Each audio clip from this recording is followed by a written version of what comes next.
When did the first bell ring in a Chandler school?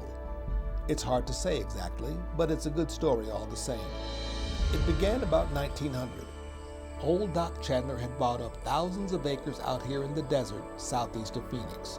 He was a veterinarian from back east who had settled in Arizona in 1887.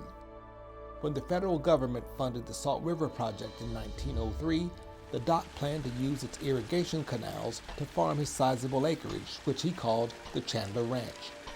He hired a mass of workers to farm it and built them a settlement to live in.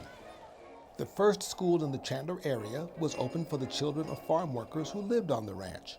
The school was held in the cook shack, a temporary building made up of wood and canvas, little more than a tent, really. Before long, the government came along and crushed Dr. Chandler's operation by restricting landowners to irrigation of only 160 acres. The doc had 18,000, so you can imagine his predicament. He was a pretty good idea man, though, and oftentimes he turned challenges into opportunities, and that's exactly what he did here. He subdivided his land and sold it in 160-acre plots. On one of the sections he kept, he decided to build a town and name it after himself, which was common practice back then if you had the means to start your own town. The doc hired a small army of architects and construction workers to get his town off the ground. They lived at the campsite, some with their families. Mind you, there weren't many families around at the time, but the doc had big plans for that to change. Dateline 1911. Think the desert is just a dry, desolate wasteland? Then you'd be surprised were you to visit the brand new town site of Chandler, Arizona. Among the mighty saguaro sits the oasis of farmland ready for cultivation. Retired veterinarian Alexander Chandler spent a decade digging irrigation canals to bring in water harnessed by the newly completed Roosevelt Dam. Now the land is primed for its new community. The town will soon feature a bank, post office, restaurants, and stores, all located near beautiful city parks. Here you can raise more than cotton and alfalfa. Family-friendly Chandler will soon be home to a new modern grammar school, making this the place to raise your children. Opportunity is knocking at your door, and land is selling fast. So act now and come meet your new neighbors in Chandler, Arizona. Like I said, the doc was an idea man. His national advertising campaign worked well, and people from all over the continent started moving in. I guess he must have expected them, though, because he had the important town buildings and services already being constructed when the town officially opened for business. The grammar school was one of these, and our frugal-minded town planners, along with the new school board, were very resourceful in its design. They used a modular plan, which called for the eventual construction of 3 buildings, with 3 classrooms in each one. Construction crews were working hard on the first unit, trying to have it ready for classes in the fall. Just as the first building was being completed, Doc Chandler ordered a census of the town and the surrounding region. Lo and behold, 119 school-aged children lived in the area and another 80 were expected before winter. 3 classrooms for more than 200 students were nearly enough. In an attempt to head off a crisis, Chandler School trustees Leonard George, Jeff Duncan, and Wes Hefner quickly called a bond election to raise funds for the second school unit. All 22 people who cast ballots voted to pass the $8,000 bond. In September, classes began in the Chandler Grammar School for the first time. Fortunately, only 67 students were in class when the first bell rang. That was at least manageable.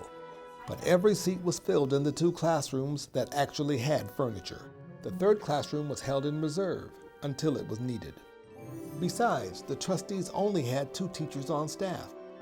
Mr. Bert Alvin Markham, who had taught in the old cook shack on the Chandler Ranch, taught grades 4 through 8. He also served as principal and the district's first superintendent. Miss Louise Kohlmeyer was hired to teach the lower grades. More students kept showing up at a steady pace, and within a few weeks, regular attendance was at 78. Now you might be wondering why attendance was only 78 when there were more than 200 school-age kids in the area. Well, I think there were 2 main reasons. First, the land area we're talking about here was big. and transportation to and from school every day was a challenge for many families. There were few automobiles. Their primary means of getting anywhere was either by walking or by horse, and most families needed their horses to work their land. The other reason was that most kids were needed by their parents to help out on their farms. Sometimes those kids only showed up at school when the family had a reason to come into town for the day. With the growing attendance at the grammar school, the trustees opened the third classroom and hired Mrs. Ella Page Seward as the teacher. This move eased the overcrowding problem for about a month. By Thanksgiving, student numbers exceeded the school's capacity and the trustees faced serious overcrowding problems once again. Voters had approved bond funding for the second building, but construction hadn't started, and it was starting to look like the new building would be filled up as soon as it opened. Compounding the problem, school attendance was overwhelming but erratic.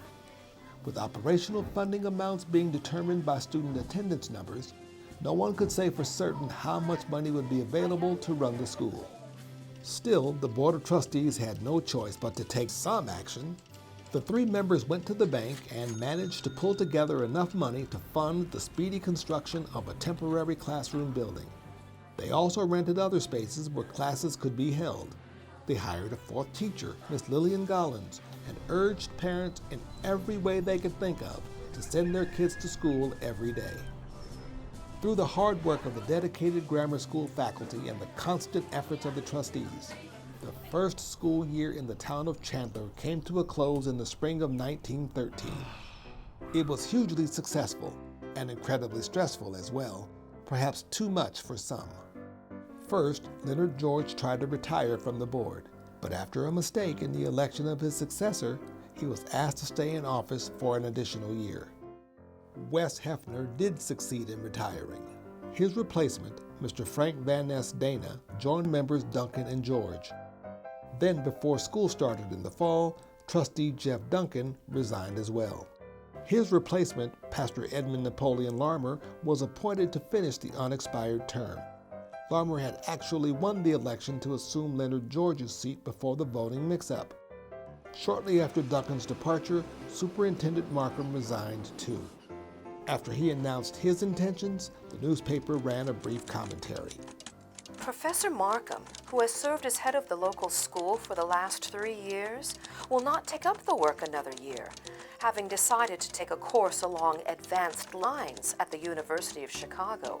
Mr. Markham has done good work in Chandler, and for 2 years was compelled to run his school under the most primitive conditions. The new Board of Trustees appointed teacher Ella Page Seward to assume Markham's duties as superintendent and principal. This ruffled the feathers of some who didn't like a woman running the school. But Mrs. Seward had proven to be an asset to the grammar school during the first year, and she demonstrated her leadership talents on many occasions. They stood behind the decision and began preparations for the upcoming school year. That summer, construction crews finished the second building, and the town's public works crew laid pipe to the school for running water. With 3 new classrooms ready to go, the Board of Trustees sifted through 30 applications to find 3 new teachers to go with them. The state government even helped the preparations. It provided new textbooks and a new attendance law to discourage truancy. As one of her first acts as principal, Ella Page Seward expanded the school's educational offerings with a domestic arts and sciences curriculum. Mrs. Seward and the trustees figured that offering courses with practical applications would appeal to many parents who would then be more inclined to send their kids to school. It is the present plan of the board to use a temporary building for the domestic science classes. Practical work along this line will be given. The girls will be taught sewing of a kind that will be valuable to them, while the boys will be given the rudiments of carpentry. In this area, an effort will be made to have a practical carpenter come in 1 or 2 hours a day and teach the boys the art of handling tools and making things. On September 8, 1913, classes began for the Chandler Grammar School's second year. On day 1, enrollment was 131, which was appropriate for a 6-classroom school. A month later, enrollment swelled to 219. Now, this point in time marks an important milestone for the Chandler district. The 200-student enrollment was a very big deal because state law allowed a high school district to be established when enrollment exceeded 200. Qualifying for a high school was much anticipated by community leaders and the Board of Trustees. It was a symbolic rite of passage for the town. So in the fall of 1913, school leaders began the steps to establish a high school district for Chandler. Excitement surrounding a high school was good and all, but it didn't help with the immediate crisis at hand, which was, of course, the classroom shortage. The school board hurried a bond election before the voters while looking at additional places in town where classes could be held. The ballot asked voters to approve $9,000 to erect the third pre-planned school building, which would add another 3 classrooms to the Chandler Grammar School. On Election Day in November, 23 of the school district's eligible voters went to the polls. Unfortunately for the school, most of them voted no on the Chandler School's bond. Well, you can imagine the commotion that this caused. Good evening, everyone. May I have your attention, please? Please. Thank you. Thank you very much.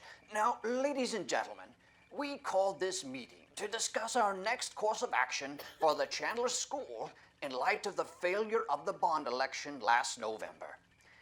To begin with, I would like to call on Mr. Dana of the School Board of Trustees to provide us with a review of the current school plan. Mr. Dana.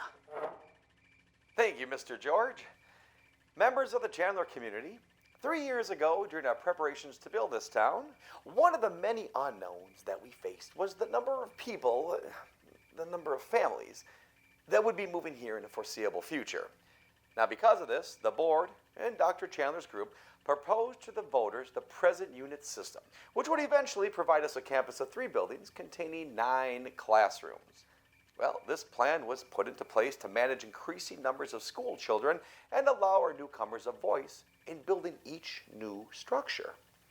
Obviously, our growth has outpaced our ability to construct school units. However, this is still a fledgling town. It is growing and the future looks bright, but the tax base is uncertain. The Board of Trustees strongly believes that the wise and economical option is to complete the 3rd structure as planned and as soon as possible. Thank you, Frank. Thank you very much. Now, does anyone wish to comment on the school plan? Oh, yes, Mrs. Clark. I don't oppose building new schools, Mr. Dana. I simply think that our city deserves bigger and better school buildings than the ones already built. I am opposed to building units that do not compare favorably to our other town structures, like our San Marcos Hotel. I believe the taxpayers of Chandler can afford and deserve the best kind of buildings. I personally have no objection to the quality of the buildings that the district is constructing. What bothers me here is the lack of interest among the public in these important matters. How can we have proper development of our school system when there is such little participation when we call a meeting like this to discuss the problems of funding and taxation? Property owners are conspicuous by their absence. That said, I agree with the School Board of Trustees and think completing the school as planned is the wise course of action. I say finish it. Thank you, Mr. Turner. At this time, I call on Dr. Chandler. Alex, I think we would all like to hear your thoughts on this matter. Would you care to address the assembly? Well, certainly. Thank you, Leonard. My dear friends and colleagues, I wish to express my sincere interest in the school situation. It is of the utmost importance to the future of this community that we have first-class schools. So I believe it would be unwise to leave the school unfinished. And since we need another building anyway, the 3rd should be erected. It will be less of a burden on the taxpayers than starting a new structure. I understand the excitement for the new high school, but we mustn't let it cloud our vision of the present. We must be patient and work to expand the tax base so that we can afford the structures desired by so many people in our town. The meeting went on and on. In the end, the group recommended moving forward with the 3rd structure.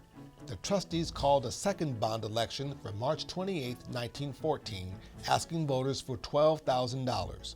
The additional $3,000 was requested to install heating and restroom facilities in the school, buy furniture, and beautify the grounds. This time, voters approved the school bonds by a vote of 55 to 28. In this same election, a new trustee was named, replacing Leonard George, who finally retired after 5 years of board service.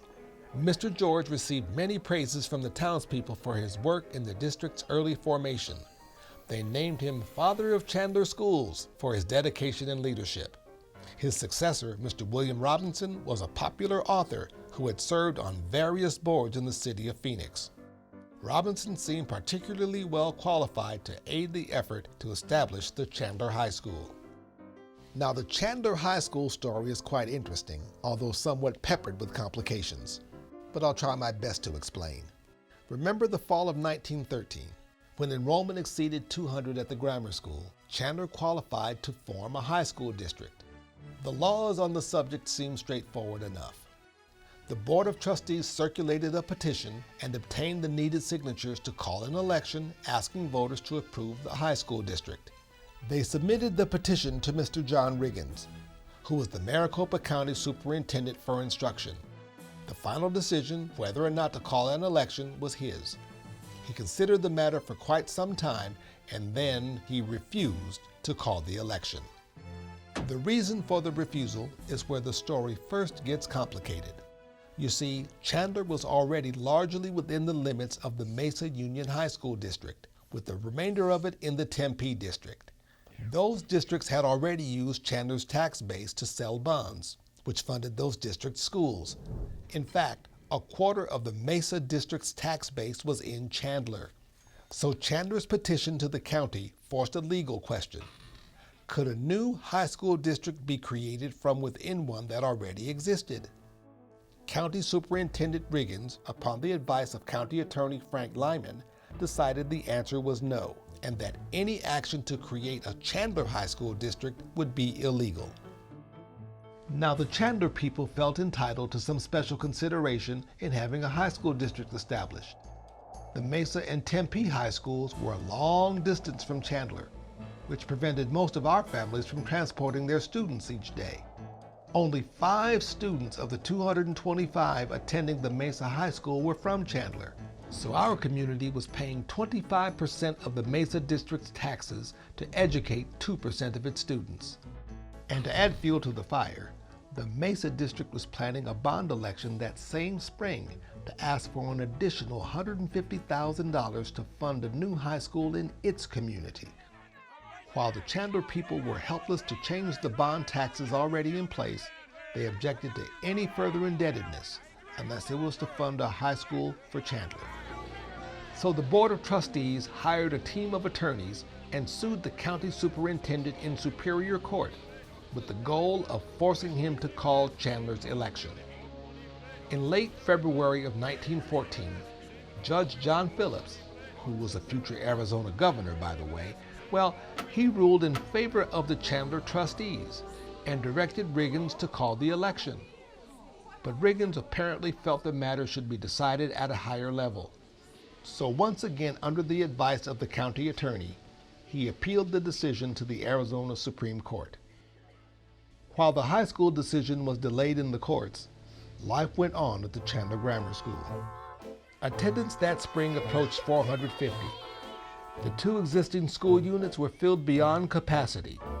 Every other old building and space ever used by the school board was pressed back into service. Back in Mesa, voters passed the $150,000 bond election for their new high school. Up until then, the primary opposition to Chandler forming a high school district came from Mesa. But with the likelihood of their bond sales being caught up in the legalities surrounding the Chandler district, Mesa property owners suddenly had a change of heart. At a public meeting called by the Mesa School Board, community members circulated a petition and approved a resolution supporting an independent Chandler High School district.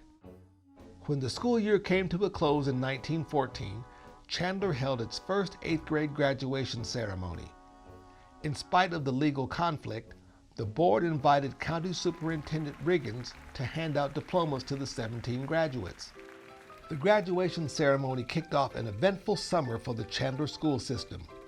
Construction crews rushed to complete the 3rd unit before the September start of term. In July, 2 years of diligent effort by trustee Frank Dana paid off when the County Board of Supervisors and Superintendent Riggins agreed to increase the district's size from 24 to 36 square miles. This allowed people in outlying areas to vote in district elections and for their children to attend school without paying tuition.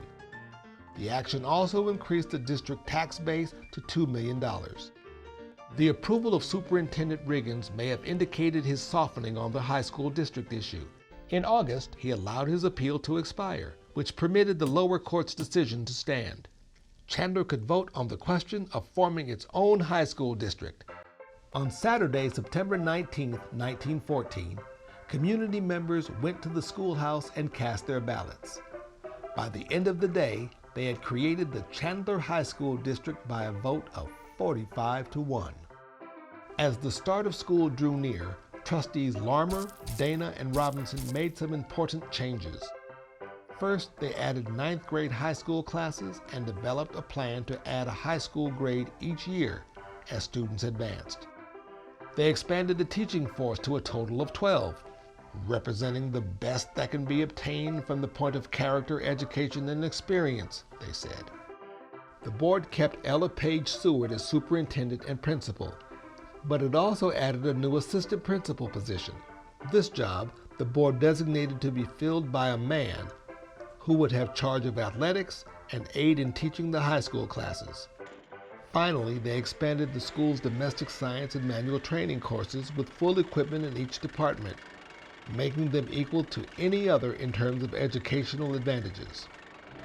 When school started that fall, you could still smell the fresh paint in the newly completed third building, which added 3 classrooms to the school. One of the high school students, Ernest Cope Jr., who would later be one of Chandler High's first graduates, wrote an article about the new school accommodations. The Chandler School started a comparatively short time ago, taking into account that Chandler is but a 3-year-old town. The third unit, which has just been completed, has added many new and good features to the school in general.